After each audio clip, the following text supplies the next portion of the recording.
your opinion, Darrin, what is a perfect work/life balance?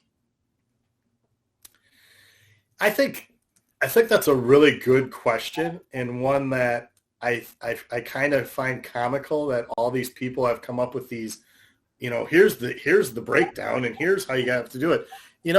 I think it depends on person to person.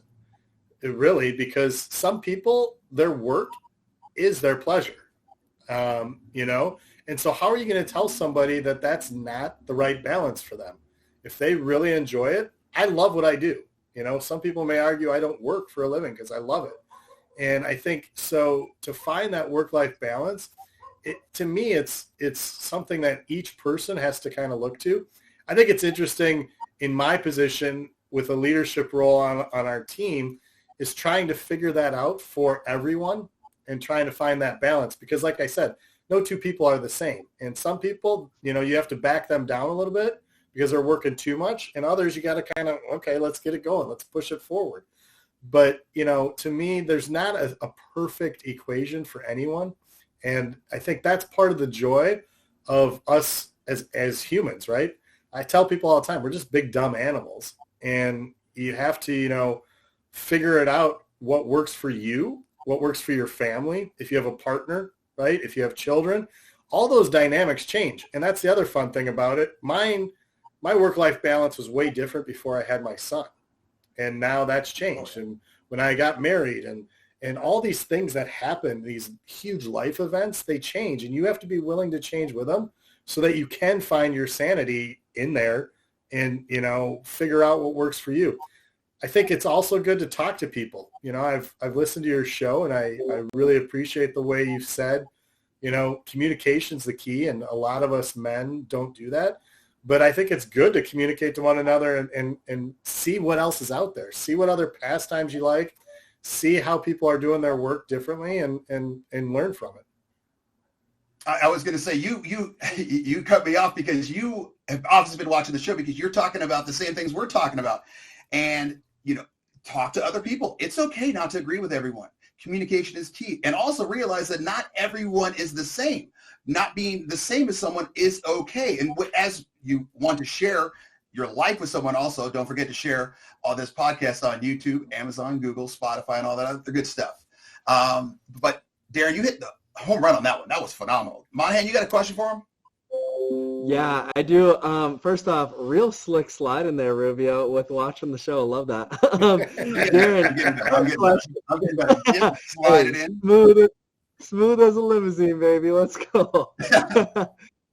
Darrin, a quick question. How do you deal with the grind, right? Because being a CEO is a grind. You're leading other people. How do you deal with the grind of professional advancement, especially, this is the key one, when it's not going your way? I think it kind of goes, the past 2 years have been interesting, right? So I love listening to other leaders and I love kind of talking about it because at the end of the day, it doesn't matter what industry you're in. We're all dealing with the same issues on some level. And the pandemic really, I think, brought that to light because a lot of times people look at it and they say, oh, you're a nonprofit leader. You're not, the Jeff Bezos leading Amazon. But in reality, we're all dealing with the same kind of issues. And it's, how do you motivate your team? How do you build the right culture? How do you get people motivated to stay motivated? And truly, the pandemic has really made that an interesting battle because there's no playbook for this. And there's no way to go about it. Jim Phillips used to be the athletic director of Northwestern, and now he's the commissioner of the ACC. And I had a chance to speak with him, and, it was early on in the pandemic, and he's trying to get a football season off the ground. And he said, there's nobody ever told me how to look somebody in the eye and tell them not to be scared that they're not going to catch a deadly virus. When I signed up for this job, he's like, this was not part of the gig. And that's what he was having to do. And he and I were just kind of talking about different ways that we motivated our team and ways he motivated his team. And I love using that example because in our business life, he and I don't have a lot in common as far as what we're doing on a day-to-day basis. But to your question of motivating people and teams, he and I are philosophically so aligned that we could steal from each other. And I did. And I hope he gleaned some information from me as well.